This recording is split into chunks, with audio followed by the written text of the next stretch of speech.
Ecco cosa hanno provocato le forti piogge che si sono abbattute in queste ore sulla Calabria e nell'area del Reggino. La nuova esondazione del torrente Tuccio in località Musupuniti nel territorio di Melito Portosalvo ha investito la condotta dell'acquedotto regionale. Dalla Sorical fanno sapere che sono già sul posto diverse squadre di manutenzione per avviare i lavori di ripristino del servizio entro le prossime 48 ore.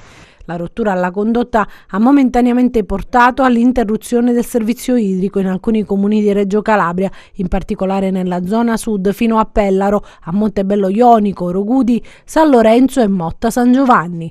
I lavori fanno sapere ancora dalla società che si occupa delle risorse idriche calabresi a causa della piena del fiume si presentano complessi e secondo i tecnici dureranno qualche giorno perché è necessario prima arginare il flusso del fiume mettendo in sicurezza il sito e poi procedere con la riparazione della condotta posizionata in prossimità della sponda sinistra del torrente. La piena del fiume ha causato un nuovo smottamento del terreno che ha provocato la rottura.